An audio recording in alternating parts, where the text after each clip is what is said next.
ॐ सहना भवतु सहनौ भुनक्तु सह वीर्यं करवावहै तेजस्विनावधीतमस्तु मा विद्विषावहै।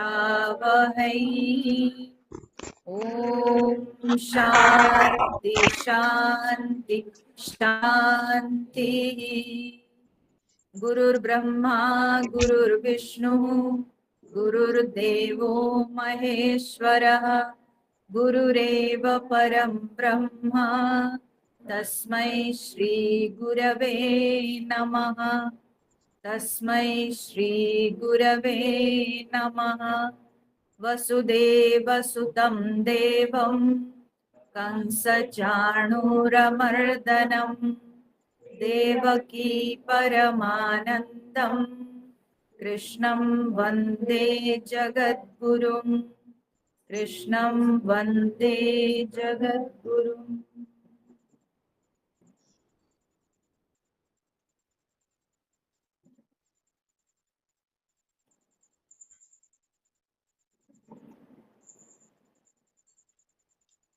हम लोग 11वां नंबर श्लोक से पाठ करेंगे, जहाँ से भगवान श्री कृष्ण ने उपदेश दिया है। हम वहां से पाठ करेंगे।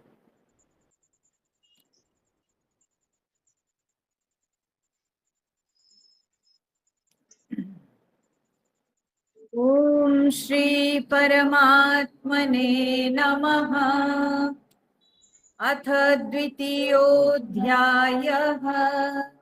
श्रीभगवानुवाच अशोच्यानन्वशोचस्त्वं प्रज्ञावादांश्च भाषसे गतासु न गतासूंश्च नानुशोचन्ति पंडिताः न त्वेवाहं जातु नासं न त्वं नेमे जनाधिपाः न चैव न भविष्यामः सर्वे वयमतः परम् देहिनोऽस्मिन् यथा देहे कौमारं यौवनं जरा तथा देहान्तरप्राप्तिः धीरस्तत्र न मुह्यति मात्रा स्पर्शास्तु कौन्तेय शीतोष्ण सुख दुःखदाः आगमापायिनो नित्याः तां स्थितिक्षस्व भारत यं हि न व्यथयन्त्येते पुरुषं पुरुषर्षभ समदुःखसुखं धीरं सोमृतत्वाय कल्पते नासतो विद्यते भावः नाभावो विद्यते सतः उभयोरपि दृष्टोऽन्तः त्वनयोस्तत्त्वतर्षिभिः अविनाशि तु तद्विद्धि येन सर्वमिदं ततं विनाशमव्ययस्यास्य न कश्चित् कर्तुमर्हति अन्तवन्त इमे देहाः नित्यस्योक्ता शरीरिणः अनाशिनो प्रमेयस्य तस्माद्युध्यस्व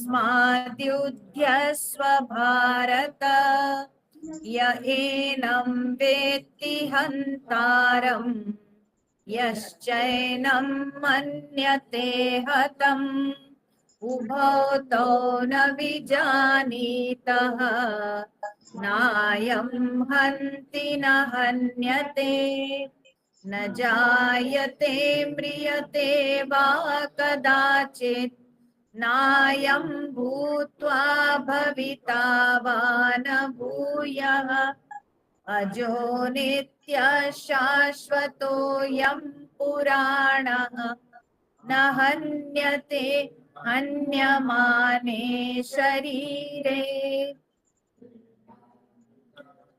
वेदा विनाशिनं नित्यं य एनमजमव्ययम्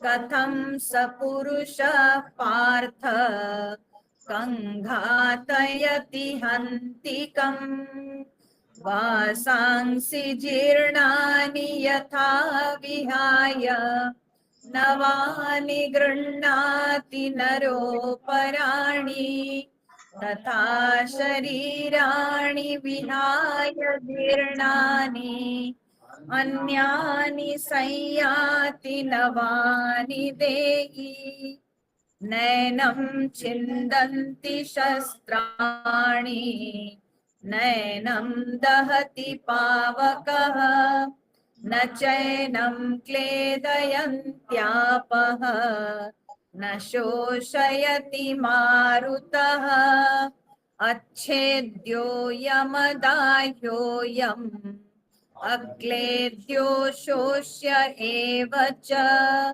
नित्यः सर्वगतस्थाणुः अचलोऽयं सनातनः अव्यक्तोऽयमचिन्त्योऽयम् अविकार्योऽयमुच्यते तस्मादेवं विदित्वैनं नानुशोचितुमर्हसि।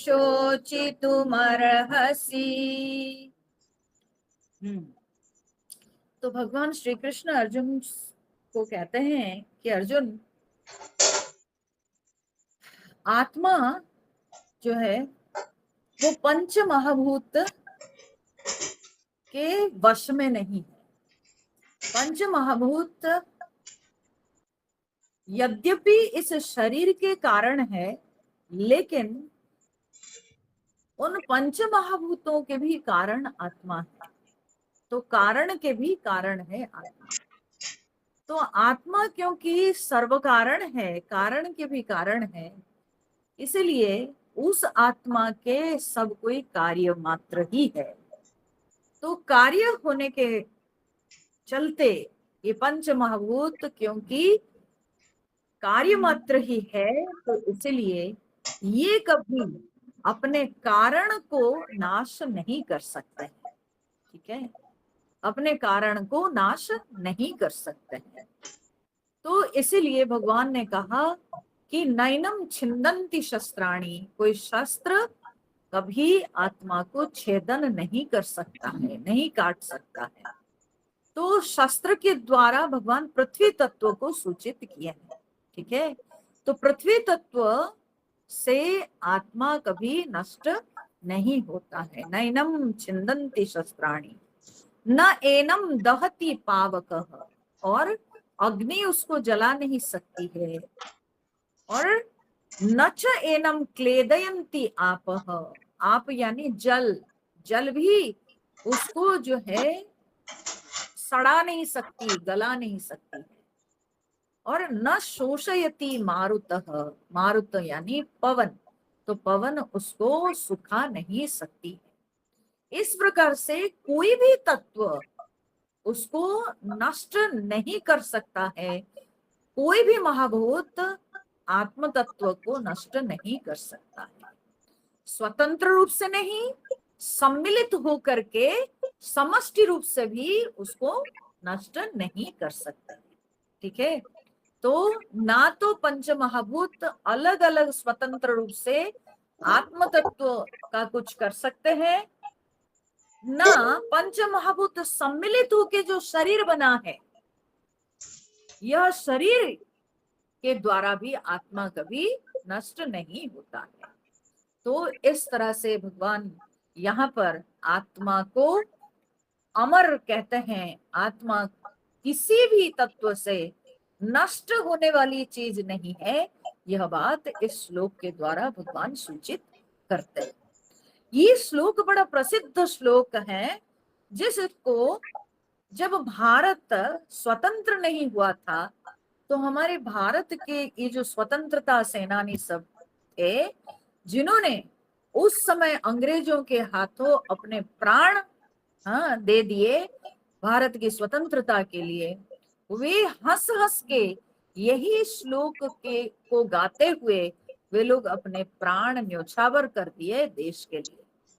ठीक है, यही कहते हुए कि मेरे आत्मा को तुम स्पर्श नहीं कर सकते, और शरीर जो है वो तो नष्ट होगा ही, आज नहीं तो कल नष्ट होगा। तो इसी श्लोक को गा गा करके स्वतंत्रता सेनानी, जो स्वतंत्रता संग्रामी सब थे, वे सब अपने प्राण बलि दिए थे देश के लिए। ठीक है, ये बड़ा प्रसिद्ध श्लोक है। इस श्लोक का पाठ करने से, इस श्लोक पर चिंतन करने से जो मृत्यु का भय है, क्योंकि अर्जुन को जो सता रहा है वो है मृत्यु का भय, चाहे अपनी मृत्यु, चाहे अपने स्वजनों की मृत्यु, ये जो मृत्यु है वो उसको डिस्टर्ब कर रही है। तो इस मृत्यु के भय से अर्जुन को मुक्त करने के लिए, मृत्यु के भय से अर्जुन को पूरी तरह से फ्री करने के लिए भगवान ये श्लोक का प्रयोग किए हैं कि अर्जुन, कभी भी आत्मा की मृत्यु नहीं होती है, आत्मा को कोई भी मार नहीं सकता है। ठीक है, आत्मा को मारने वाला कोई नहीं। ये शरीर जैसे कि पंच महाभूतों के संगठन से बना है। पंच महाभूतों का अगर असंगठित हो जाते हैं तो शरीर नाश हो जाता है। ठीक है, तो पंच महाभूतों के संगठन से शरीर बना, और महाभूतों के असंगठित होने पर शरीर का नाश हो जाता है, लेकिन ये महाभूत कदापि आत्मा को नाश नहीं कर सकते। ये महाभूतों के द्वारा कभी आत्मा नष्ट नहीं होता है। आत्मा को ना तो महाभूत स्वतंत्र रूप से, ना सम्मिलित होकर के कुछ नहीं कर सकते हैं। तो इस भ्रम में नहीं रहना चाहिए कि महाभूत बड़े शक्तिशाली होते हैं और इन महाभूतों से आत्मा शायद नष्ट हो जाएगा। बोले नहीं, ये महाभूत कुछ नहीं कर सकते हैं। ठीक है, यह कहने के पश्चात अब भगवान आगे जो भाव को भगवान इस श्लोक में प्रकट किए, बस वही सब एक एक वाक्य के लिए एक एक शब्द भगवान दिए। जैसे कि भगवान ने कहा, नैनम छिन्दन्ति शस्त्राणि, शस्त्राणि एनम न छिन्दन्ति। ठीक है, अस्त्र शस्त्र इसको छेदन नहीं कर सकते हैं। तो जिसको अस्त्र शस्त्र छेदन नहीं कर सकते उसको क्या कहेंगे ना, अच्छेद्य। उसको एक शब्द में कहें तो अच्छेद्य।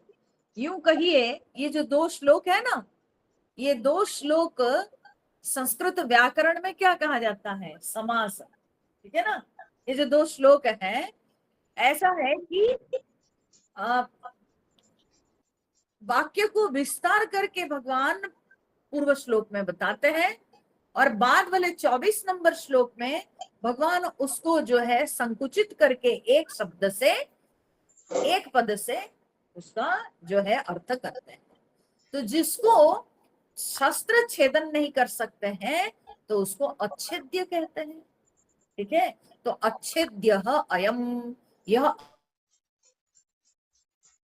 जिसको अग्नि जला नहीं सकती है तो उसको क्या कहेंगे, तो अच्छेद्य अयम, अदाह्य अयम। फिर जिसको जल गला नहीं सकती है, न चैनम क्लेदयन्ति आपः, जल जिसको क्लेदन नहीं कर सकता है उसको क्या कहेंगे, अक्लेद्य।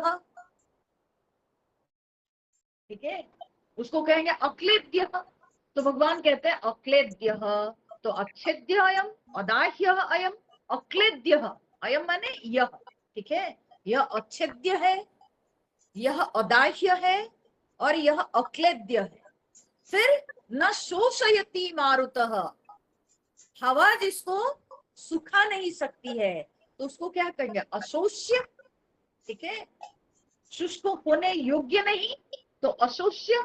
तो भगवान यहाँ पर दूसरे श्लोक में 24 नंबर श्लोक में कहते हैं अशोष्य एव च, यह अशोष्य ही है।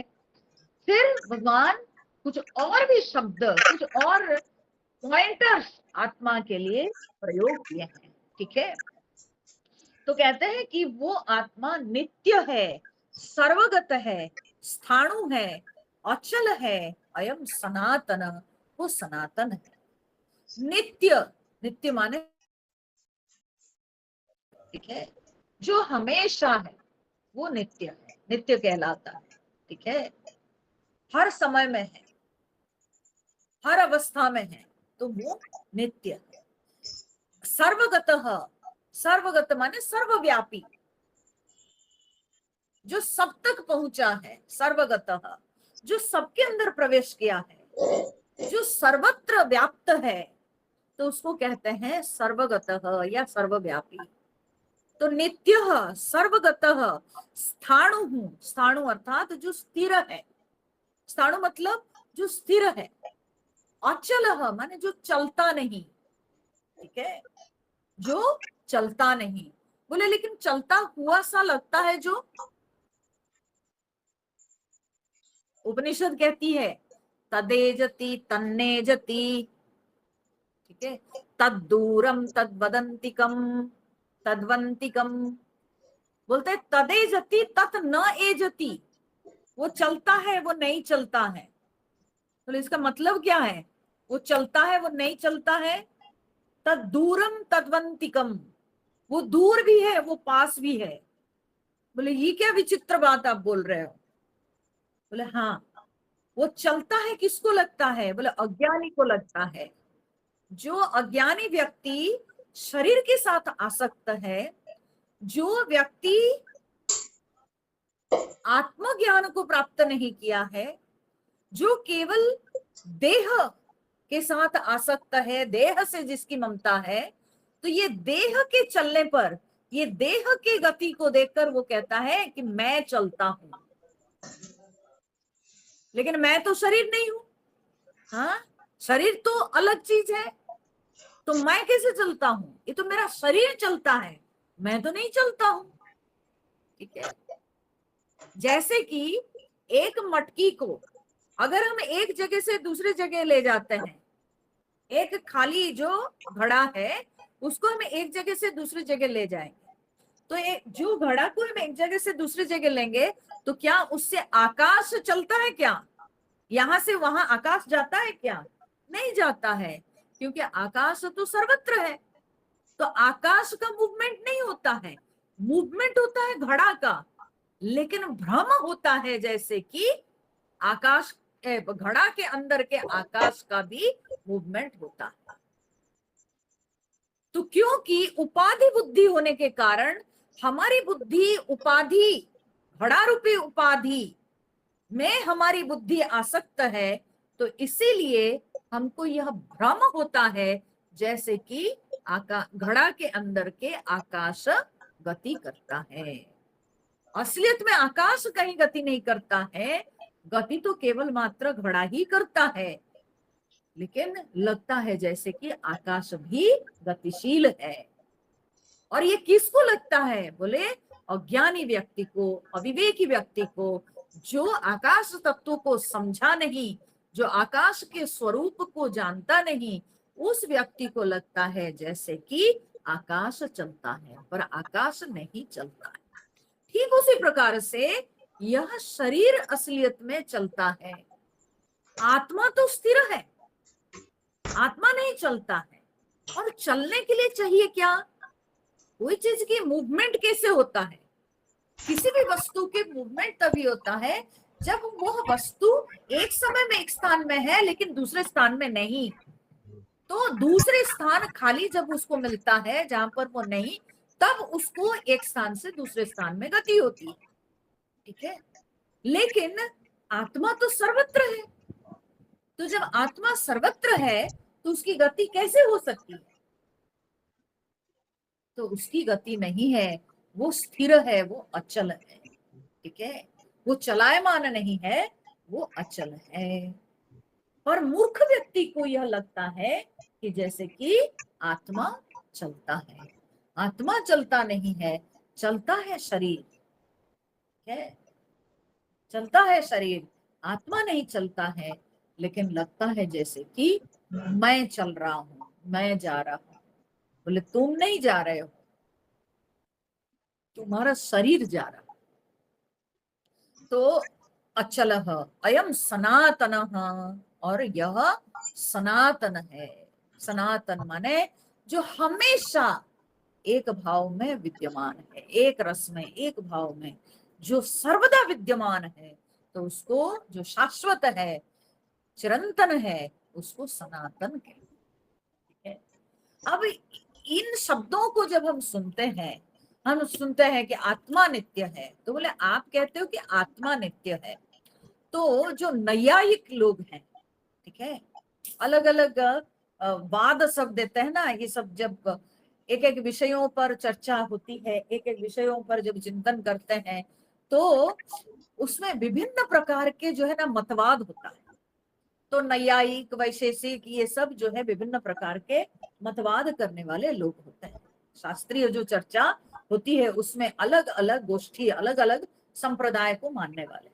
तो जो नैयायिक लोग हैं, वे लोग कहते हैं कि भाई परमाणु भी तो नित्य है, वो भी तो हमेशा रहता है। तो आप कहोगे कि परमाणु भी नित्य है, तो इसीलिए परमाणु आत्मा हो सकती है ना? तो बोले नहीं। क्यों परमाणु आत्मा नहीं हो सकता? तो बोले परमाणु इसलिए नहीं आत्मा हो सकता है, आत्मा सर्वगत है। परमाणु क्या सर्वगत है? एक वस्तु का एक परमाणु एक स्थान में है, लेकिन परमाणु तो सर्वगत नहीं है, ठीक है? तो इसीलिए वो आत्मा नहीं हो सकता है। वो नित्य भले लगता है, लेकिन वो सर्वगत नहीं है। तो इसलिए परमाणु कदापि आत्मा नहीं हो सकती है। तो बोले आकाश में भी तो बहुत सारे क्वालिटीज है, तो क्या आकाश को आत्मा कहेंगे?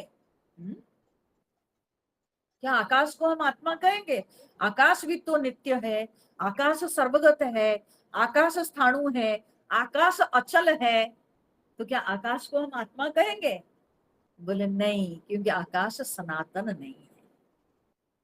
आकाश सनातन नहीं है।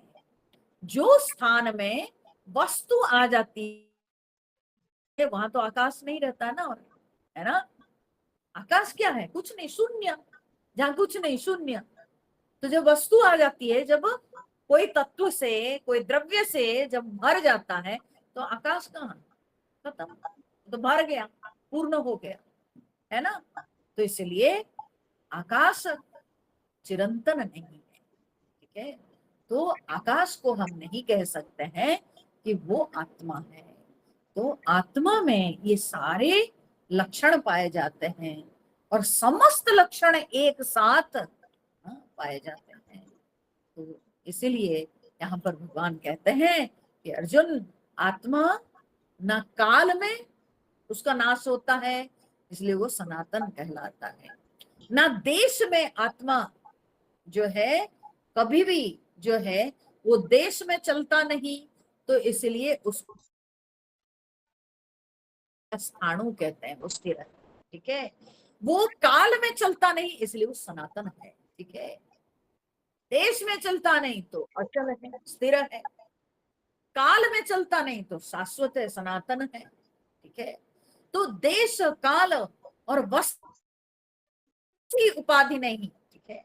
वो स्थाणु है, उसमें जो है वस्तुगत भेद नहीं है, वो बिल्कुल स्थिर है, एक भाव है, स्थिर है, और उसमें किसी भी प्रकार,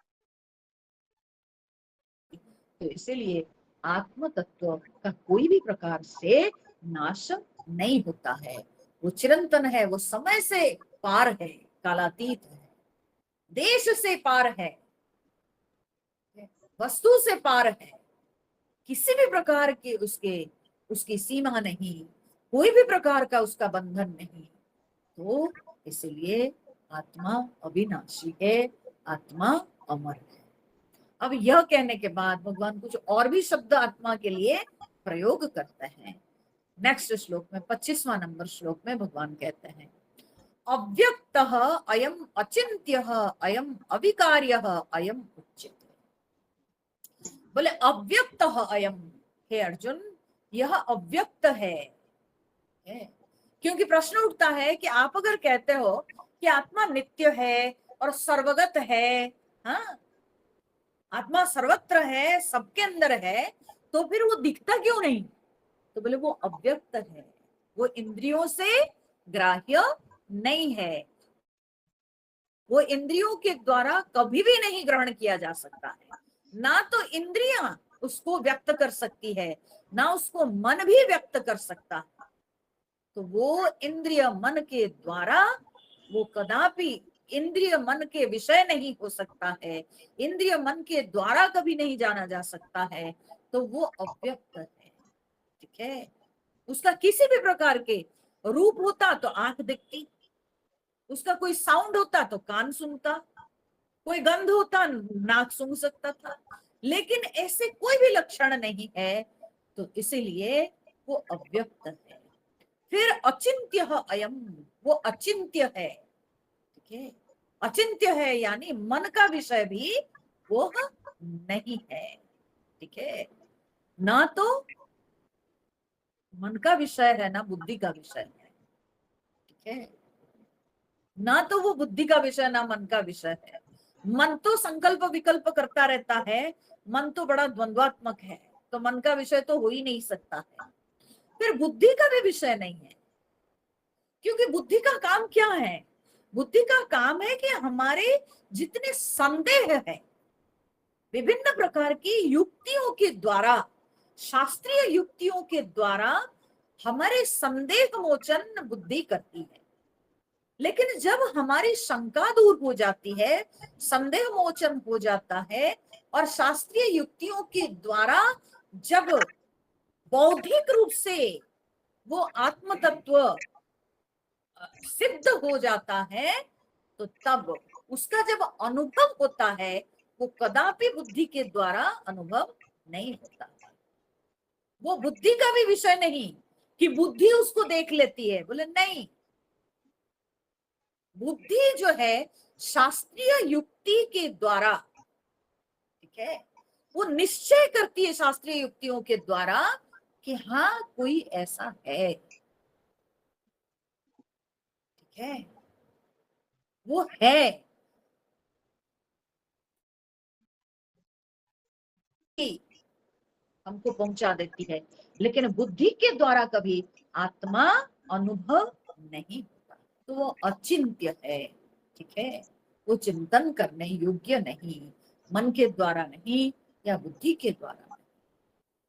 अचिंत्य अयम अविकार्य अयम उच्यते, और वो अविकार्य है। अविकार्य माने विकार रहित, वो विकार्य नहीं है।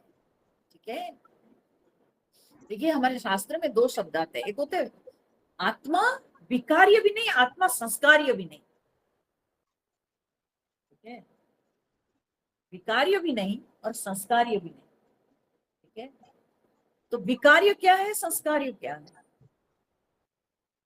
विकार्य कहा जाता है जिसमें स्वरूप का परिवर्तन होता है। ठीक है, और संस्कार्य कहते हैं जिसमें गुण का परिवर्तन होता है, गुण का परिवर्तन। ठीक है, स्वरूप का परिवर्तन होता है कि भाई आप देखो कि रुई, ठीक है, और रुई से जो है वस्त्र बना, ठीक है, तो विकार्य हुआ, विकार्य। ठीक है, उसका रूप बदल गया, वस्त्र बना। ठीक है, लेकिन संस्कार्य किसको कहते हैं? संस्कार्य कहते हैं कि जैसे कि आप घड़ा है माने मिट्टी है, सॉरी, जब आप वस्त्र में रंग देते हो, रंगरेज के पास लेके जाते हो और उसमें वो रंग देता है, ठीक है ना, तो रंग दे दिए तो क्या हो गया ना, वो अलग रंग का वस्त्र हो गया, उसका रूप का परिवर्तन हो गया। ठीक है, तो पहले वो सफेद वस्त्र था और अब जो है वो बिल्कुल भिन्न रंग का वस्त्र हो गया, तो उसमें ये विकार आ गया। ठीक है, इसको कहते हैं विकार्य। और संस्कार्य किसको कहते हैं? संस्कार्य है कि जैसे कि मिट्टी है और मिट्टी को आप जो है एक शेप दे करके घड़ा बनाते हो और उसको जला करके, उसको जब आप जला देते हो तो वो घड़ा टिकाऊ हो जाता है। ठीक है। अब कच्ची मिट्टी में क्या है कि भाई आप पानी नहीं रख सकते हो, वो गल जाता था। लेकिन जब मिट्टी को आप जला करके उसको पका के उसको जो है बना दिए घड़ा, तो क्या है वो गलता नहीं।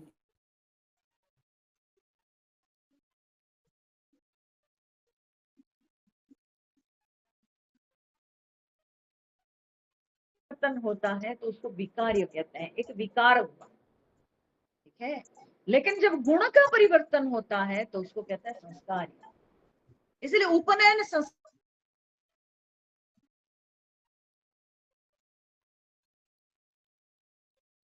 में क्या होता है ना, पुरोहित जो जिसका उपनयन होता है तो उस लड़के के कान में मंत्र देते हैं, उसको ज्ञान देते हैं कि तुमको कैसे जीवन यापन करना है, किस तरह से इस जनेऊ का भी जो नीति नियम है उन नियमों को पालन करना है।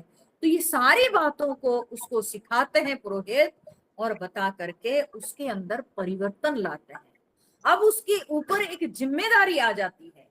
अब वो समझने लगता है अपने आप को, वो अब जानने लगता है कि अब मैं शिशु नहीं रहा। ठीक है।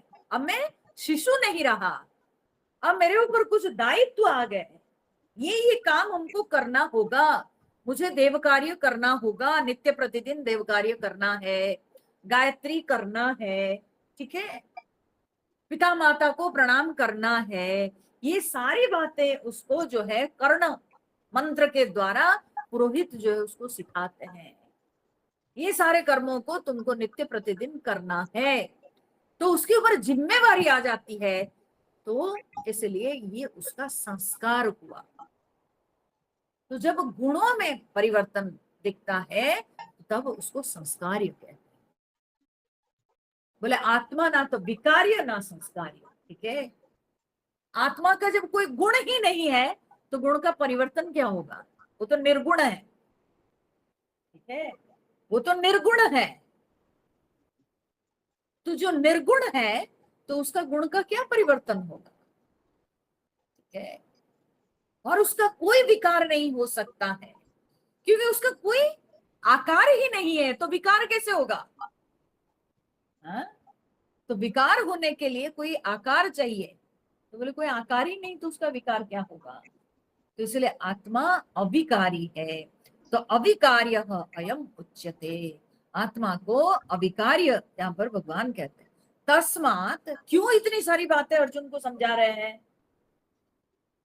अब भगवान यही श्लोक से आगे के कई श्लोक तक, ये जो लास्ट पोर्शन ऑफ द श्लोक वो एकदम रिपीट करेंगे। इसीलिए अर्जुन तस्मात एवं विदित्वा एनम, इसीलिए इस आत्मा को एनम एवं विदित्वा, इस आत्मा को ऐसे जानकर, ऐसे समझकर, न अनुशोचितुम अर्हसि, तुमको शोक नहीं करना चाहिए। ठीक है। तुम शोक करने के योग्य नहीं हो। तो जब आत्मा अविकारी है, जब आत्मा अव्यक्त है, अचिंत्य है, अविनाशी है, नित्य है, सर्वगत है, स्थाणु है, अचल है, सनातन है, तो फिर तुम शोक किस बात के लिए कर रहे हो अर्जुन।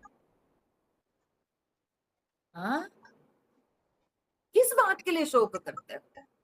देखिए, उपनिषद कहती है ये शोक जो है ना, ये मोह से उत्पन्न होता है। जब तक मोह रहेगा तब शोक रहेगा। उपनिषद कहती है तत्र कः मोहः कः शोकः एकत्वम अनुपश्यति।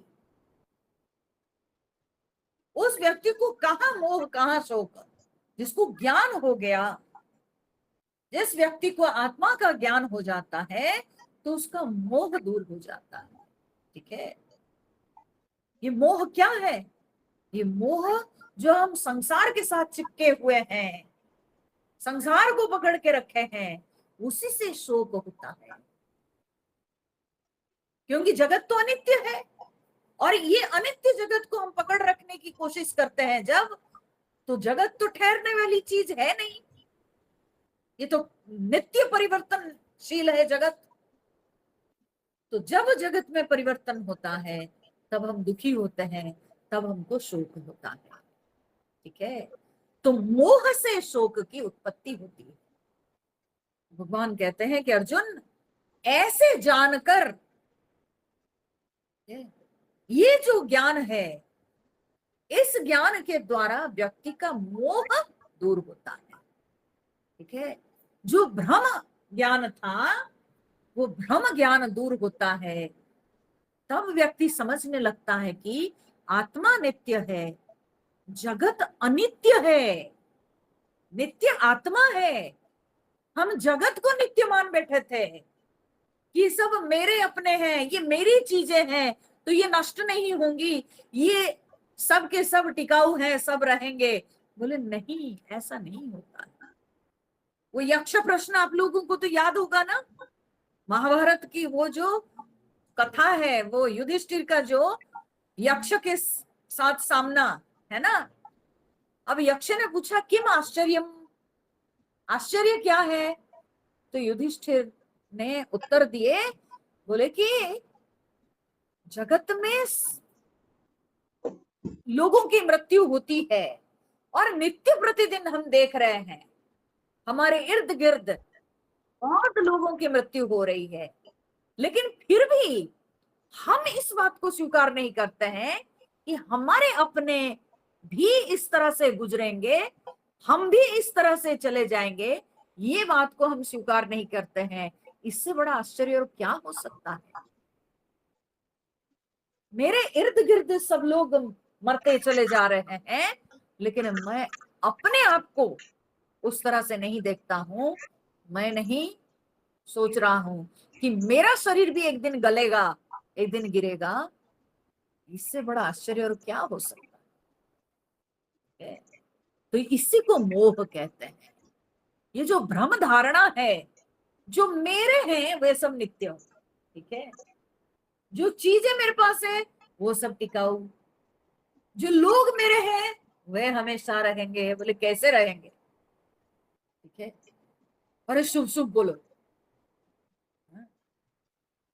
अगर ऐसे बातें करते करते बोल देते हैं, कल को अगर कुछ हो जाता, हाँ शुभ शुभ बोलो, ऐसे क्यों बोलते हो? अरे यही तो शुभ है। मृत्यु को स्वीकार कर लेना यही सबसे शुभ बात है। क्यों? क्योंकि आपका भय दूर हो जाएगा। ठीक है, मोह के कारण ही व्यक्ति को जो है चिंता होती है, शोक होता है, भय दिखता है।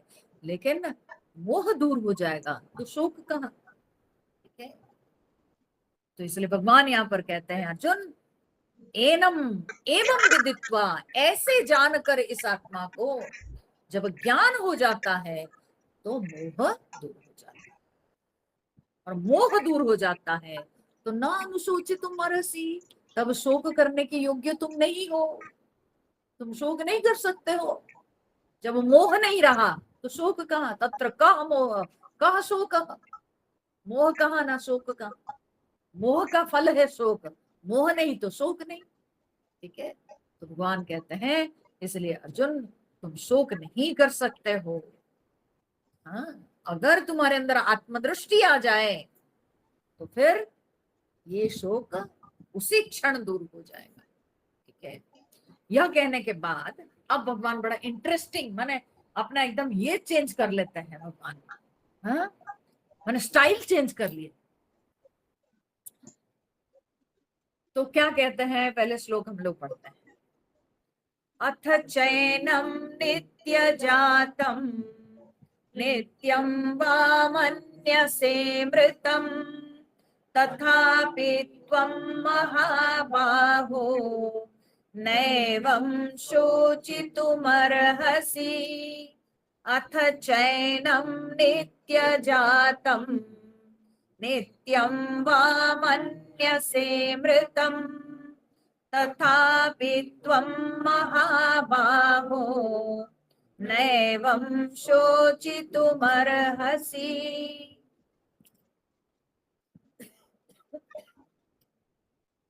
देखिए मैंने कहा ना, अपना मोह के कारण, अपनी वासना के कारण ही हम लोग फंसे हुए हैं और दुखी हो रहे हैं।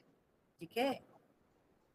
और जब ज्ञान हो जाता है तो वासना मिट जाती है, वासना दूर हो जाती है, मोह दूर हो जाता है, और फिर हम जो है सत्य क्या है वो समझ लेते हैं। तब ये भय रहता नहीं। ठाकुर रामकृष्ण देव इसका उदाहरण देते थे। वे कहते थे कि आप एक डाब को देखो, डाब, डाब के जो है पूरा, डाब के अंदर जो है रस ओतप्रोत है। ठीक है। और उसके अंदर जो उसका जो गुद्दा है, ठीक है, वो गुद्दा क्या है ना, डाब के अंदर का जो शेल है, जो नारियल का जो शेल है, वो शेल के साथ पूरा चिपका रहता है। ठीक है, वो चिपका रहता है। पर वही डाब जब धीरे धीरे पकने लगता है, जब तक वो टेंडर रहता है तो वो चिपका रहता है। ठीक है। और पूरी तरह से रस उसमें चारों ओर पूरा फैला हुआ रहता है डाब में। ठीक है। लेकिन धीरे धीरे जब सूखता है डाब, पक्व होकर के धीरे धीरे सूखता है, तो सूखने के बाद वही गुद्दा गड़ी के रूप से अंदर जो है सूख करके, हाँ, गड़गड़ आवाज करता है ना, अलग हो जाता है, वो शेल को छोड़ देता है। ठीक है।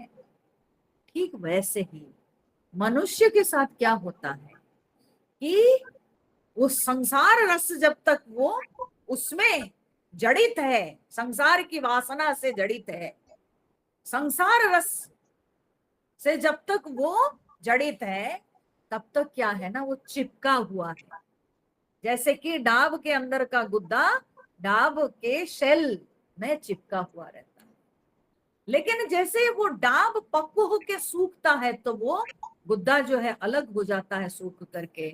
ठीक वैसे ही धीरे धीरे जब व्यक्ति इस ज्ञान को चिंतन मनन धारण करने लगता है, पक्व होता है, उसके विचार में पक्वता आती है, स्पष्टता आती है। और जब वो पक्व हो जाता है तो पक्व होने के बाद जिस तरह से वो डाब के अंदर का गुद्दा सूख के शेल से अलग होता है, ठीक वैसे ही ये मनुष्य भी संसार से अलग हो जाता है, उसका रस सूख जाता है। तब डाब के और ना उसके जो बाहर के ये इसमें रस है, पूरी तरह से वो सूख जाता है, और तब वो गुद्दा जो है बिल्कुल सूख करके गड़ी बन के अलग हो जाता है। ठीक है।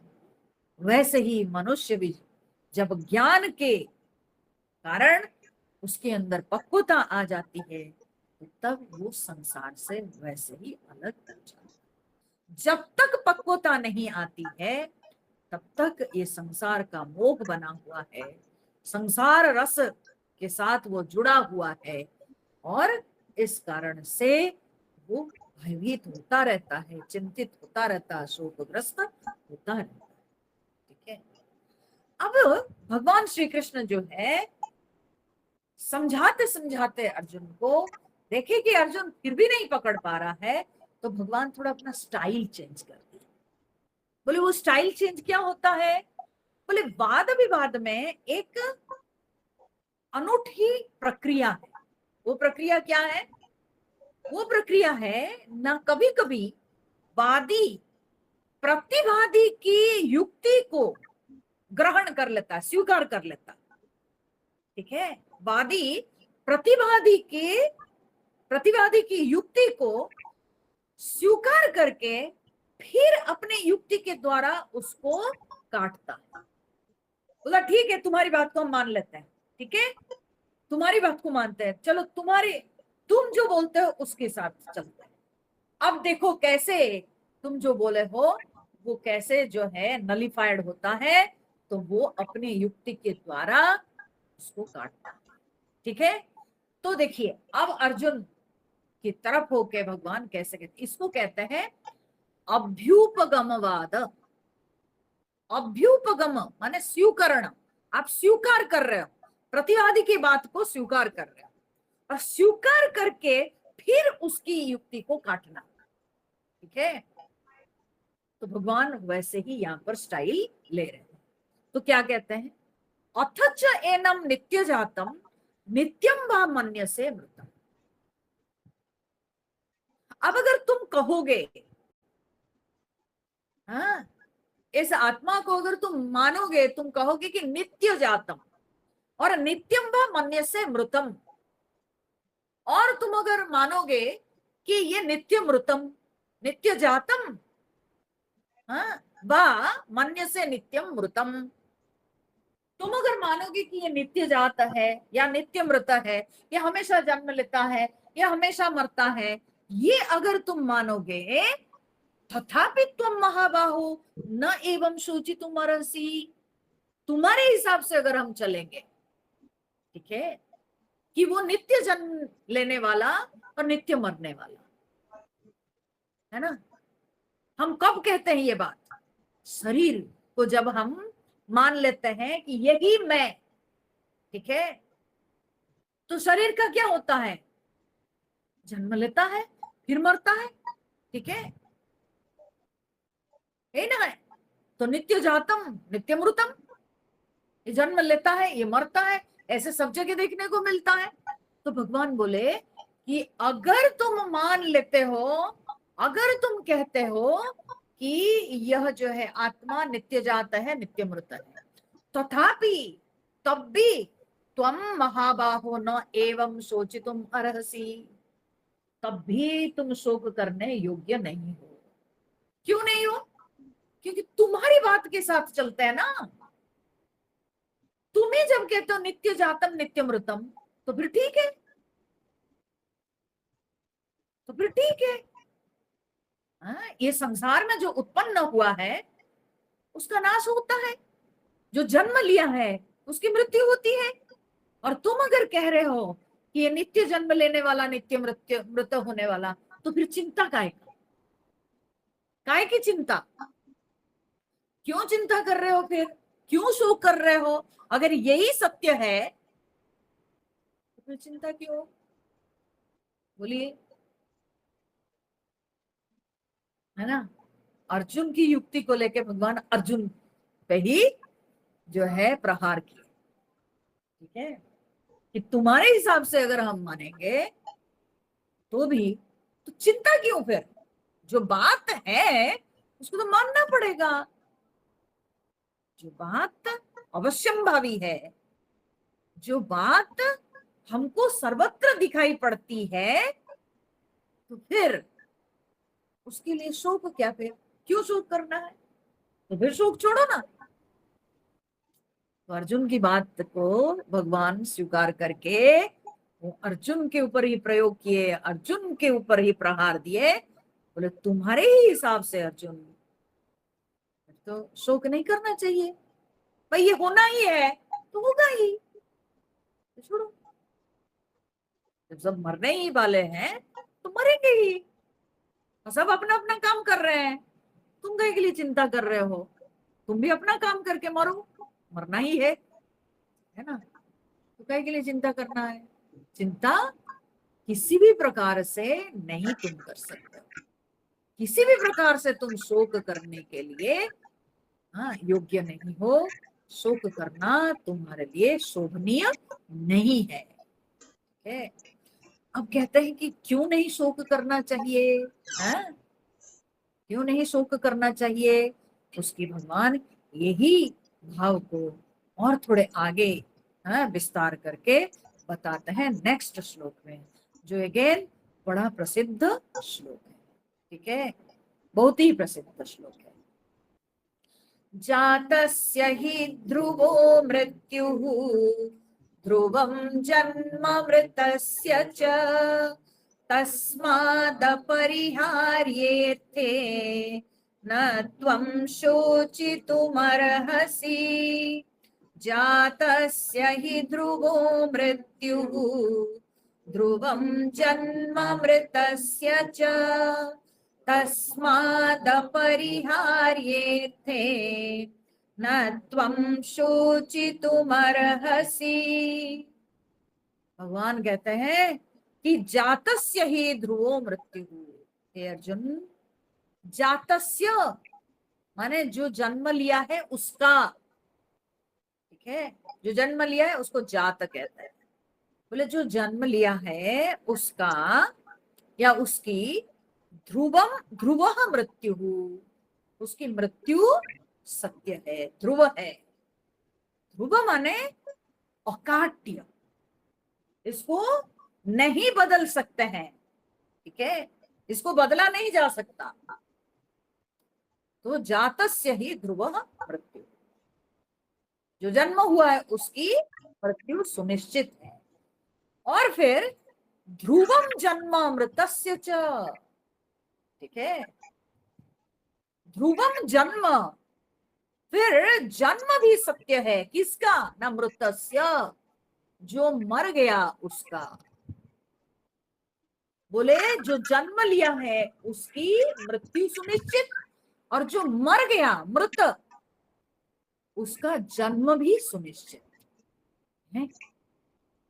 भगवान आप क्या बोल रहे हो?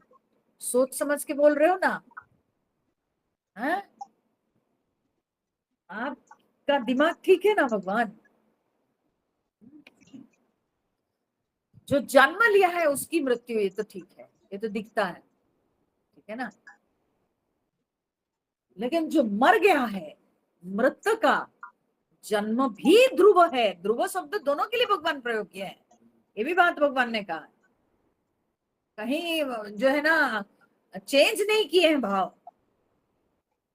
कि जैसे जन्म लिया है उसका उसकी मृत्यु ध्रुव है, वैसे ही मृत का जन्म भी ध्रुव है। तस्मात् अपरिहार्य अर्थे, ये अर्जुन इसीलिए इस अपरिहार्य माने अकाट्य अपरिवर्तनीय विषय में न तुम शोचितुम अर्हसि, इसलिए तुम शोक करने के योग्य नहीं।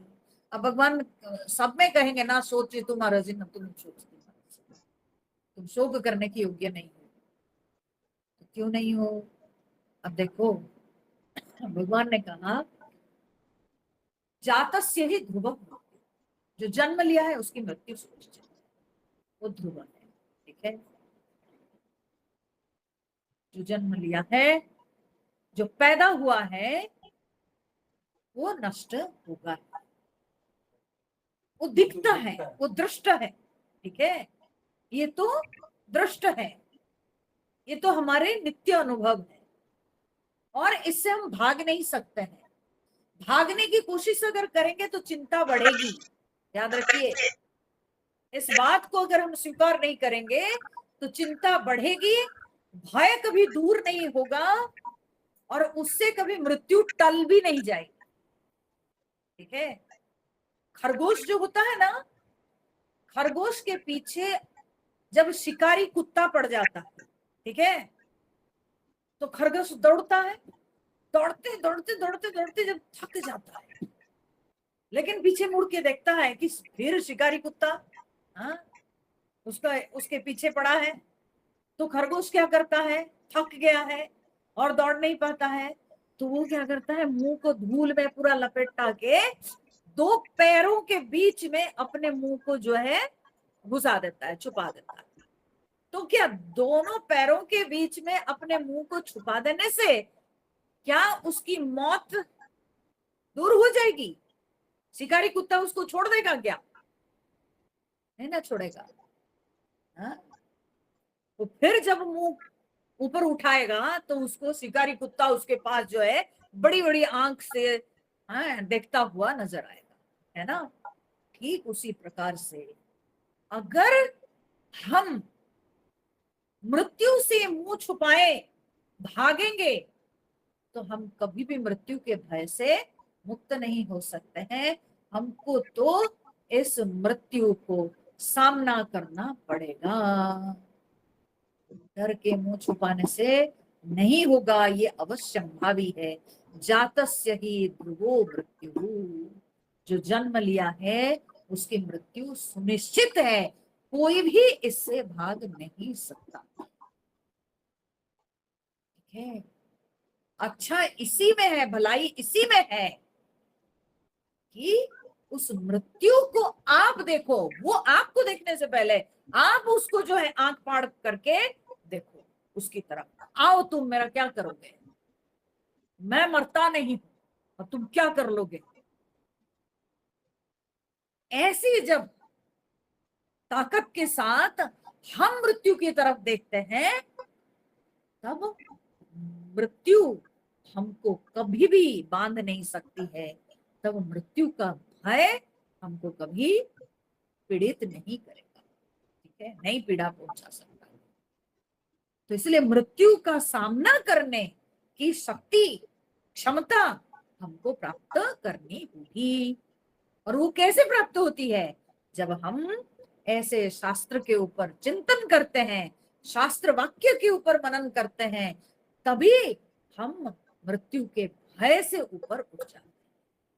ये समझ में आ जाता है कि जो जन्म लिया है उसकी मृत्यु होगी, ठीक है। और फिर भगवान कहते हैं आगे का जो इस वाक्य के जो सेकेंड हाफ है of the sentence, second half of the sentence, वो कंफ्यूजिंग लगता है कि ध्रुवम जन्म मृतस्य च, जो मरा हुआ है उसका जन्म सुनिश्चित है। बोले भगवान ये तो गड़बड़ बात आप बोल दिए। बोले कैसे मैं गड़बड़ बोला, मैं सच बोला। बोले देखो ये संसार में केवल मुक्त पुरुषों को छोड़कर, जो मुक्त पुरुष होते हैं वे अपवाद हैं, दे आर एक्सेप्शंस, ठीक है, उनको छोड़कर बहुसंख्यक लोग इस जगत में, बहुसंख्यक लोग, ठीक है, अपने अज्ञान के कारण, ठीक है, अज्ञान के कारण वे जन्म लेते हैं, संसार में आते हैं, फिर मरते हैं, फिर संसार में आते हैं। इस तरह से जीव के बार बार जन्म, बार बार मृत्यु होती रहती है कि नहीं। जीव जन्म लेता है, फिर मरता है, फिर जन्म लेता है, फिर मरता है। इस तरह से जीव का जन्म मृत्यु ये बार बार होता है कि नहीं, होता ही, ठीक है, होता ही है। कब तक होता है, बोले जब तक ज्ञान नहीं हो जाता है। मैंने कहा ना कि ज्ञान के प्रकाश से जब तक हमारे अंदर पक्वता नहीं आती है और उस पक्वता से यह क्षमता हम प्राप्त नहीं, हम मृत्यु को आंख फाड़ के देखें, ठीक है, कि मेरी मृत्यु नहीं होती है, तुम क्या कर लोगे, मेरा क्या बिगाड़ लोगे।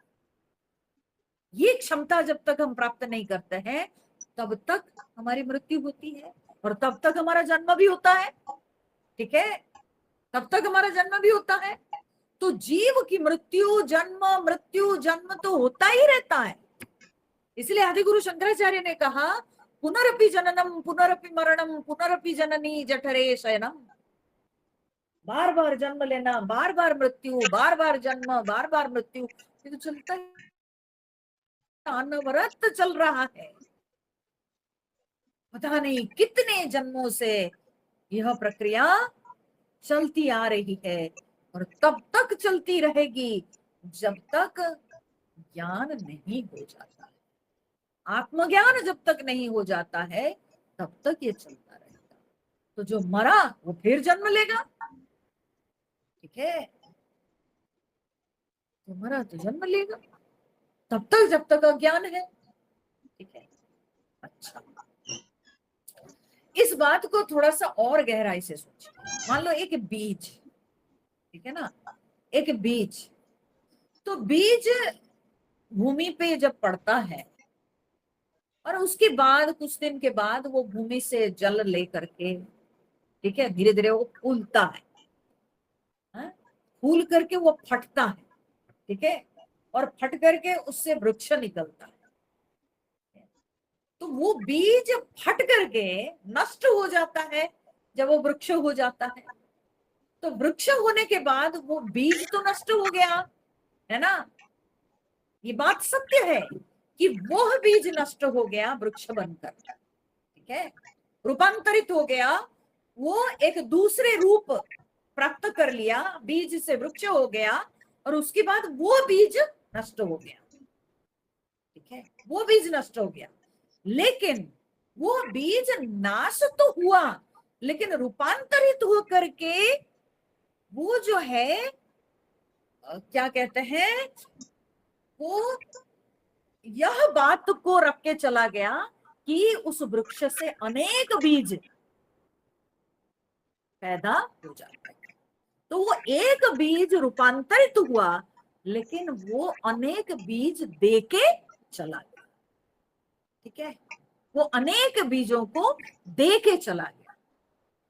तो एक बीज का जो नाश हुआ, नाश होके वृक्ष हुआ, वृक्ष से अनेक बीज हुए, इससे क्या होता है, ये विकास का एक क्रम है, ये होना, इसको भी पॉजिटिवली देखना चाहिए, ठीक है। तो जब जन्म हुआ, जन्म से मृत्यु, मृत्यु के बाद फिर जन्म, लेकिन ये जो प्रक्रिया है में हमारी वासनाएं नष्ट होते हैं, और विकास क्रम में धीरे धीरे धीरे धीरे जीव का जो है शोधन होता जाता है, और शोधन होते होते एक समय आता है जबकि इस जीव को आत्मज्ञान की प्राप्ति होती है, और वो जो है तब महातत्व में विलीन हो जाता है, ठीक है। तो इसलिए यह एक सुंदर प्रक्रिया है, इस प्रक्रिया को भी हमको सकारात्मक दृष्टि से देखना चाहिए, ठीक है। तो बीज से वृक्ष हुआ, वो रूपांतरित हुआ, और वही बीज वृक्ष हुआ, और फिर उसी वृक्ष से फिर अनेक बीज उत्पन्न होते हैं। तो लगता तो है कि एक बीज का तो शरीर नष्ट हो गया, तो वो कहाँ आया, बोले आते हैं ना, तो अनेक बीजों के रूप से तो वही आता है, वही आता है, ठीक है। वो रूप नहीं दिखता है, लेकिन उसी से ही अनेक बीजों का निर्माण हुआ है, उसी से ही अनेक बीज आए हैं, और इस प्रकार से यह एक अति सुंदर प्रक्रिया है, इसको सकारात्मक दृष्टि से देखना चाहिए। इसी से ही विकास की ओर हम बढ़ते हैं, इसी से हमारा जीवन चरितार्थ होता है, जीवन चरितार्थ होता है, धीरे धीरे वासना क्षय होता है, और क्षय होते हुए जो है हम बेहतर जन्म को प्राप्त कर सकते हैं, और करते हुए फिर सद्गति लाभ करते हैं, ठीक है। तो भगवान यहाँ पर कहते हैं ध्रुवम जन्म मृतस्य च, जिसका जिसकी मृत्यु हुई है उसका जन्म होता है, जीव का जन्म होता रहता है, ठीक है। तो इसलिए मरता है और फिर जन्म लेता है, मरता है फिर माने रूपांतरित होता है, ठीक है, एक रूप से दूसरे रूप में प्रवेश करता है, उसके वो रूपांतरित होता है। तस्मात् अपरिहार्य अर्थे न त्वं शोचितुम अर्हसि। तो इसलिए ऐसे जब बात अपरिहार्य है तो फिर इसमें शोक क्या करना है, इसमें शोक क्या करना है, बल्कि इसको सकारात्मक रूप से लेना है, ठीक है, इसको सकारात्मक रूप से लेना है। इस तरह से ही विकास होता है, अच्छी बात है। जो मरा वो जन्म लेता है, तो जो जन्म लिया वो मरेगा, जो मरा है वो जन्म लेगा, भले हमको नहीं दिखता है, हमको नहीं पता चलता है, लेकिन जब तक ज्ञान नहीं हो गया है तब तक वो कहीं ना कहीं जन्म लेगा, कोई ना कोई रूप में वो जन्म लेगा। तो यह प्रक्रिया चलती रहती है अर्जुन, इसलिए इसको लेकर के चिंता नहीं करनी चाहिए, इसको लेकर कभी भी व्यथित नहीं होना चाहिए, ठीक है। तो अर्जुन, लेकिन भगवान ने देखा कि अर्जुन ये पुनर्जन्म, ये जो है ना, ये आत्मा के रूपांतर माने जीव के रूपांतरित होना, ये सब उसको सूझ नहीं रहा। तो भगवान बोले अच्छा ठीक है, मोटा मोटी बात समझ लो, वो क्या है, कि भगवान एकदम सब चीज को मिला करके उसका निचोड़ देती है। तो क्या कहते हैं, अव्यक्तादीनि भूतानि व्यक्तमध्यानि भारत अव्यक्त निधनान्येव तत्र का परिदेवना। अव्यक्तादीनि भूतानि व्यक्तमध्यानि भारत अव्यक्त निधनान्येव तत्र का परिदेवना। भगवान कहते हैं कि अर्जुन, भूतानि आदिनी अव्यक्त, अव्यक्त आदिनी भूतानि, ये समस्त प्राणी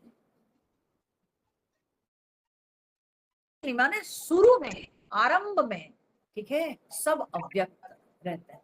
ठीक है, अव्यक्त माने अप्रकट, ठीक है, इंद्रिय गोचर नहीं होते, अव्यक्त। और फिर व्यक्त मध्यानि भारत, हे अर्जुन, फिर बीच में सब प्रकट होते हैं, व्यक्त होते हैं।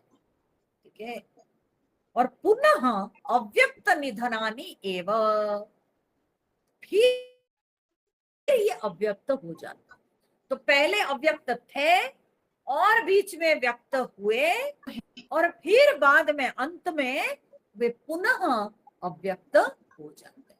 ठीक है, तो जो भाव से आए थे उसी भाव में फिर सब लौट जाते हैं। ठीक है, उसी भाव में लौट जाते हैं। हर कोई इस संसार में उसका जो ओरिजिनल जो स्टेट है उसी में लौट जाता है कि नहीं? कितना भी वो चेंज क्यों ना हो, हर अंत में वो अपना ओरिजिनल भाव को ही प्राप्त होता है। तो ये जितने सब प्राणी ये पहले अव्यक्त थे और बीच में ये सब जो है मशरूम जैसे उभर के आते हैं, व्यक्त हो जाते हैं। ठीक है, और फिर बाद में पुनः ये सब अव्यक्त हो जाता है। इस बात को तुम समझ लो अर्जुन, अपने विषय में आप चिंतन करो। इतना बड़ा शरीर हमारा, ये एक्चुअली भगवान रमण महर्षि जी भी यह प्रक्रिया, मेडिटेशन की यह प्रक्रिया उन्होंने भी जो है बताए हैं। ठीक है, वे भी प्रेस्क्राइब किए हैं कि आप अपने पीछे पीछे सोचते जाओ। ठीक है ना, अपने आप को आप पीछे लेते चलो। कैसे कि आज मैं जैसे दिखाई पड़ रहा हूं, 10 साल पहले मैं कैसा था, उससे 10 साल पहले मैं कैसे था, उससे 10 साल पहले मैं क्या था। इस तरह से अगर आप पीछे पीछे जाओगे, एक समय आएगा तो आप ये जो धरती पे जो आप आए, आप उससे भी बियॉन्ड चले जाओगे, पीछे जाओगे। तो हम मातृ गर्भ में थे। ठीक है, तो मातृ गर्भ में भी 10 महीने रहे, तो ये हाथ पैर वाला शरीर होने से पहले मैं कैसा था, क्या फॉर्म में मैं था। फिर मातृगर्भ में आने से पहले मैं कहाँ था। ठीक है, मैं पिता के शरीर में था, उससे पहले मैं कहाँ था,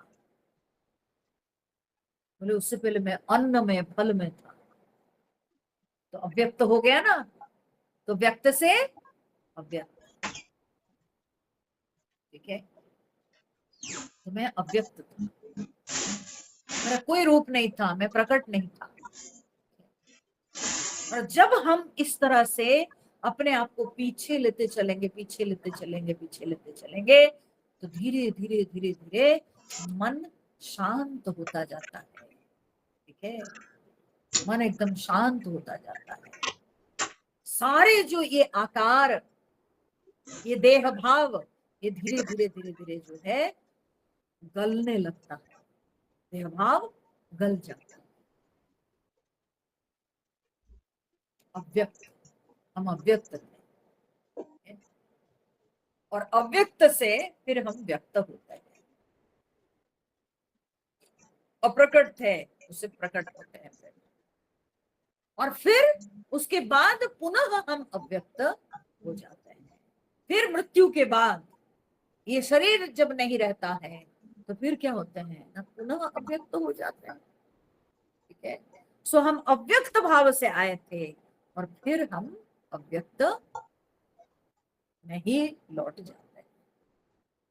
तो ये बात को समझते हुए अर्जुन कोई भी कभी शोक नहीं कर सकता है, क्योंकि आज अगर हम प्रकट दिख रहे हैं तो हमको एक ना एक दिन अप्रकट होना है, एक ना एक दिन अव्यक्त भाव को प्राप्त करना है, क्योंकि हम अव्यक्त थे और अव्यक्त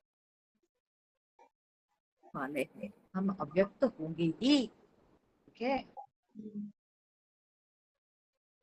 कर लो अर्जुन, अगर तुम पुनर्जन्म को नहीं मानते हो, हाँ, अगर तुम पुनर्जन्म को नहीं मानते हो कि जीव जो है शरीर को छोड़ करके दूसरे शरीर में प्रवेश करता है, ये सब नहीं मानते हो, तो कम से कम मोटा मोटी इतनी बात को तुम समझ लो कि ये देह ऐसे बनने से पहले ये अव्यक्त था, और पुनः ये देह एक दिन अव्यक्त भाव को प्राप्त होगा, ये सुनिश्चित है। ठीक है, तो तत्र का परिदेवना, जब अव्यक्त था और अव्यक्त बनने वाला है तो फिर ऐसे विषय में फिर का परिदेवना, परिदेवना मतलब चिंता। ठीक है, तो फिर कैसी चिंता, क्यों चिंता, तो जो है वो तो है, उस बात को तो मानना पड़ेगा। क्यों, असलियत में क्या है ना, सत्य जितना सरल दिखता है लेकिन उसको निगलना उतना सहज नहीं होता है ना, सत्य को निगलना उतना सहज नहीं होता है, दिखता है बड़ा सरल सीधा है, ठीक है, लेकिन उसको निगलना इतना सहज नहीं है। क्यों, क्योंकि इतनी वासना में हम फंसे हुए हैं, इतनी वासना में जन्म जन्मांतर से हम लोग फंसे हुए हैं कि वो वासना की जो रस्सी है वो सख्त हो गई है,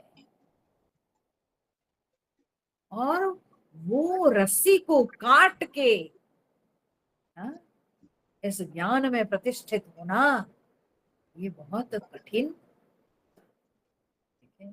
मन को दृढ़ करके इस ज्ञान में प्रतिष्ठित होना ये बड़ा कठिन विषय हो जाता है। भगवान कहते हैं कि अर्जुन यही एकमात्र रास्ता है मृत्यु को पार करने के लिए, मृत्यु के भय से मुक्त होने के लिए, यही एकमात्र रास्ता है और कुछ नहीं। ठीक है, अब भगवान ये बोलते हुए अर्जुन को कहते हैं, है ना अर्जुन बड़े आश्चर्य की बात, हाँ, केवल तुम्हारे लिए नहीं दुनिया में सबके लिए ये आश्चर्य की बात है, हर कोई आश्चर्यचकित हो जाता है जब इस विषय को सुनता है। ठीक है, जो कहने वाला वो भी आश्चर्य में पड़ जाता है कि क्या विषय है। ठीक है, सुनने वाला भी आश्चर्य में पड़ जाता है। ठीक है, तो कहने वाला भी आश्चर्यचकित हो जाता है, सुनने वाला भी आश्चर्यचकित हो जाता है, देखने वाला भी जिसको आत्मदर्शन प्राप्त हो जाता है तो वो भी आश्चर्य में पड़ जाता है कि नजारे हम क्या देखे। ठीक है,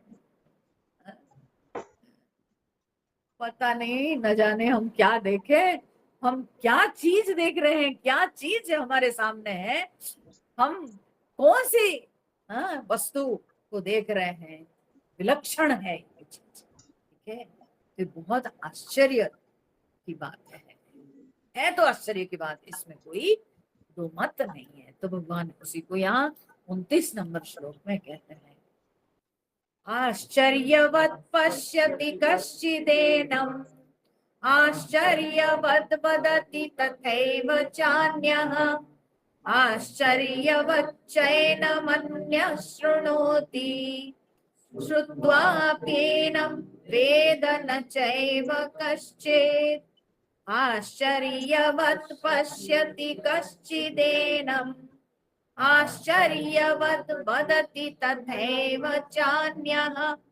आश्चर्यवच्चैनमन्यः शृणोति श्रुत्वाप्येनं वेद न चैव कश्चित्। बोलते हैं कि आश्चर्यवत पश्यति कश्चित एनम, कश्चित कोई कोई, एनम इसको, इस आत्म तत्व को आश्चर्यवत पश्यति, आश्चर्य सा होकर देखता है कोई कोई। क्यों देखता है? माने आंख का विषय करके नहीं, देखता है माने अनुभव करता है, क्योंकि ये आत्मा तो आंख का विषय नहीं हो सकता है, ये आत्मा का तो कोई रूप नहीं, कोई आकार नहीं कि ये आंख का विषय होगा। बोले नहीं, बल्कि ये जो है अनुभव का विषय है। और जो कोई भी अनुभव करता है, जिसको आत्मदर्शन प्राप्त होता है, तो कहते हैं कि वो आश्चर्य सा होकर देखता है। क्या विलक्षण चीज है, ऐसी चीज तो जगत में कुछ भी नहीं, अनुपम है। आज तक हमने कोई ऐसी चीज देखा ही नहीं। ठीक है, तो आश्चर्यवत पश्यति कश्चित एनम आश्चर्यवत वदति तथा एव च अन्यः, और कोई कोई आश्चर्यवत वदति, अन्यः माने और कोई कोई आश्चर्यवत वदति, आश्चर्य सा होकर बोलते हैं, वदति बोलते हैं। क्यों आश्चर्य सा होके बोलते हैं? क्योंकि something which is beyond the speech, something which is inexplicable, something which can not be explained in words, I am explaining that. तो इससे बड़ा आश्चर्य और क्या हो सकता है बताइए? जिसको शब्द से बखान नहीं कर सकते हैं, शब्द से वर्णन नहीं कर सकते, और उसको हम शब्द उसके लिए प्रयोग कर रहे हैं, इससे बड़ा आश्चर्य क्या हो सकता है? इससे बड़ा आश्चर्य क्या हो सकता है? ठीक है, और जो भाव का विषय है, जो अनुभव का विषय है, उसके लिए क्या शब्द? इसलिए बोलने वाला भी आश्चर्य सा हो जाता है, उसके लिए क्या शब्द है? इसको नारद जी कहते हैं मूक आस्वादनवत। जैसे एक मूक व्यक्ति जो बोल नहीं सकता है, ठीक है, तो वो अगर बढ़िया कोई रसीला चीज खा ले, रसगुल्ला खा ले, तो उसकी क्या स्थिति, वो क्या बोलेगा? ठीक है ना, नहीं बोल सकता। लेकिन फिर भी अगर उसको मजबूर किया जाता है, तुमने क्या खाया, बताओ बताओ, ठीक है, बोलता तो है वो, लेकिन वो आश्चर्य में पड़ता है कि नहीं, जो मैं अनुभव करता हूं और जो मैं बोल रहा हूं उसमें बहुत अंतर है, कि मेरा अनुभव कुछ और है, निराला है, और शब्द का विषय नहीं हो सकता। ठीक है, सो आश्चर्यवत वदति तथा एव च अन्यः। क्योंकि असलियत में जो व्यक्ति उसमें मग्न हो जाता है, तब उसके मुंह से आवाज नहीं निकलती, वो मूक हो जाता है। ठीक है, मौन धारण कर लेता है वो। जब तक मटकी भरी नहीं है तब तक वो आवाज करती है, जब उसमें पानी भर जाता है तब वो, उससे आवाज नहीं निकलती है, और वो शांत हो जाती है, और उससे आवाज नहीं निकलती। जो भ्रमर होता है, भ्रमर, तो वो जो आवाज करता है, ठीक है, तो भ्रमर का जो गुंजन है कब तक, जब तक वो फूल का मधु पान नहीं कर रहा। जब फूल पर बैठ के वो मधुपान करता है तब वो गुंजन नहीं करता है, वो शांत हो जाता है, तब वो शांत हो जाता है। जब तक वो मधु पान नहीं किया है, फूल के चारों ओर घूम रहा है, भूं भूं कर रहा है, लेकिन जब वो फूल पे बैठ के मधु पान करने लगता है तो चुप हो जाता है और उसकी बोली नहीं निकलती। ये ऐसा विषय है, इसको बोलना असंभव है। जो बोलता है असलियत में देखा जाए तो उसके ज्ञान में पक्वता नहीं आई। और जब ज्ञान पक जाता है, जब उस ज्ञान में वो रमने लगता है, तब वो बोलता नहीं। और अगर बोलता है किसी कारणवश तो खुद आश्चर्य में पड़ जाता है कि मैं क्या बोल रहा हूं, क्योंकि मेरा अनुभव जो है बिल्कुल विलक्षण अनुभव है। उस अनुभव को व्यक्त करना कभी संभव नहीं। आश्चर्यवत वदति तथा एव च अन्य, कोई कोई आश्चर्य से होकर बोलते हैं। और फिर आश्चर्यवत च एनम अन्य शृणोति, और कोई कोई आश्चर्य सा होकर सुनते हैं। क्यों? वक्ता बोलते समय अगर भाव विभोर हो जाता है, क्या श्रोता सुनते सुनते विभोर नहीं हो जाता है? वो भी तो विभोर हो जाता है, वो भी तो खो जाता है। जनक जी महाराज जी के बारे में कहा गया है, जब गुरुकुल आश्रम में वे पढ़ने गए थे, ठीक है, और गुरु हमेशा उन्हीं के नाम लेते थे, तो दूसरे शिष्यों में ईर्ष्या पैदा हो गई। बोले क्यों आखिर जनक का नाम हमेशा आप लेते हैं? तो गुरु ने कुछ नहीं कहा। एक दिन की बात है, जब कक्षा चल रही थी तो गुरुजी ने कहा कि अरे तुम लोग सब बैठे हुए, पढ़ाते पढ़ाते उपदेश देते देते बीच में उन्होंने कहा, अरे तुम लोग सब यहाँ पर सुन रहे हो, आश्रम में आग लग गई है, तुम लोगों की जो है कुटिया में आग लग गई है। और सारे शिष्य जो है उठ के भागे, अपने सामान बचाने के लिए सब उठ के भागे, लेकिन जाके देख रहे हैं कोई आग नहीं लगी है, कुछ नहीं। सब लौट आए दौड़ के, आगे आके गुरुजी बैठे हुए थे कक्षा में, आके बोले गुरुजी कहीं तो कोई आग नहीं लगी है, आप कैसे बोले? तब गुरुजी ने कहा देखो, तुम सब लोग दौड़ के चले गए, जनक अभी तक बैठा है ध्यान। यही अंतर है, ठीक है, यही अंतर है। तो सुनने वाला भी तो विभोर हो जाता है, तो अगर बोलने वाला विभोर हो जाता है तो सुनने वाला भी तो विभोर हो जाता है, वो खो जाता है। सो आश्चर्यवच्च एनम अन्य शृणोति, कोई कोई आश्चर्य सा होकर सुनते हैं कि हम क्या सुन रहे हैं। जो विशाल तत्व है, जो महान तत्व है, उसको हम ये छोटे छिद्र से, हाँ, ये कान के ये दो छोटे छोटे छिद्रों से हम उस महान तत्व को सुन रहे हैं, जिसकी कोई सीमा नहीं, जो असीम है, उसको हम ये छोटे छोटे छिद्रों से उसको ग्रहण कर रहे हैं। कितनी आश्चर्य की बात है। सो आश्चर्यवच्च एनम अन्य शृणोति, उससे बड़ा आश्चर्य क्या है पता है? श्रुत्वा अपि एनम वेद न च, कहते हैं कश्चित, कोई कोई तो श्रुत्वा अपि, सुनकर भी, वेद न च, सुन करके भी वो बिल्कुल नहीं समझता है, नहीं जानता है, ठीक है। कोई कोई सुनते सुनते आश्चर्य, माने सुनते सुनते आश्चर्य चकित हो जाते हैं, यानी उस तत्व को सुनते सुनते अनुभव करने लगे।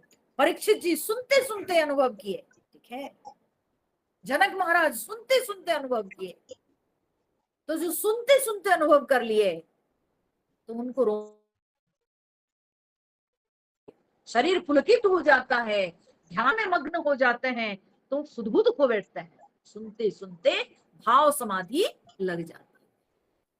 तो कोई कोई तो सुनते सुनते आश्चर्य में पड़ गए, कोई कोई बोलते बोलते भी जो है वे आश्चर्य में पड़ जाते हैं, भाव विभोर हो जाते हैं, और कभी कभी उनके बोली भी रुक जाती है, उनकी बोली भी रुक जाती है, बोल नहीं पाते हैं। ठीक है, लेकिन भगवान कहते हैं अर्जुन, सबसे बड़ी आश्चर्य की बात है कि सुनकर भी कोई कोई न वेद नहीं जानते हैं। ठीक है, ये इतनी सरल सी बात, जो तुम्हारा अपना आपा है, तुम स्वयं हो, कोई बाहरी चीज को नहीं जानना है, तुम अपने आप को जान रहे हो, तुमको अपने आप को पहचानना है, उसके बारे में सुन के भी नहीं समझते हैं, नहीं जानते हैं। ये बहुत बड़ा आश्चर्य है कि नहीं। श्रुत्वा अपि एनम वेद न चैव कश्चित्। ठीक है, सुनकर के भी कोई उसको नहीं जानता। तो मतलब जो समझ लिया वो तो पाया और बस हो गया उसमें, लेकिन जो नहीं पाया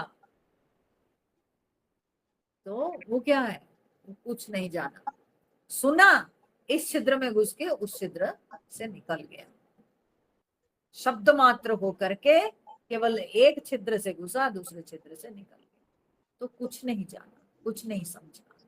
क्यों नहीं? क्योंकि उसको वो अपने रूप से ही उसको ग्रहण नहीं किया, वो मैं हूं यह वो समझ नहीं पाया। वो कोई और चीज नहीं, वो कोई बाहरी वस्तु नहीं, बल्कि वो मैं हूं जिसके बारे में शास्त्र बोलता है, जिसको विद्वान लोग समझाते हैं। किसको सूचित करते हैं? मुझको ही सूचित करते हैं। मैं ही, वही मेरा स्वरूप है। ये बात को जो लोग नहीं समझ पाए तो कुछ नहीं समझेंगे, सुनकर भी उसको नहीं समझ। ये सबसे बड़ा आश्चर्य है। तो भगवान कहते हैं कि अर्जुन, इसलिए तुम भी आश्चर्य में पड़े रहो, तुमको इतना मैं सुना रहा हूं और तुम्हारे अंदर भेद नहीं कर रहा है। तो मैं आश्चर्य में पड़ रहा हूं कि इतना सुनाने के बाद भी आज अर्जुन को क्या हो गया कि मेरी बात उसके अंदर क्यों नहीं भेद कर रही। तो चलिए, ऐसे ही ये आश्चर्य भाव को रखते हैं, फिर हम लोग कल मिलेंगे, कल इसके ऊपर फिर और जो है हम चिंतन करेंगे, श्रवण करेंगे। तब तक के लिए हरिओम नारायण। ओम पूर्णमद पूर्णमिदं पूर्णात् पूर्णमुदच्यते पूर्णस्य पूर्णमादाय पूर्णमेवावशिष्यते। ओम शांति शांति शांति। हरि ओम। श्री गुरुभ्यो नमः। हरि हरि ओम। हरि ओम। हरि ओम।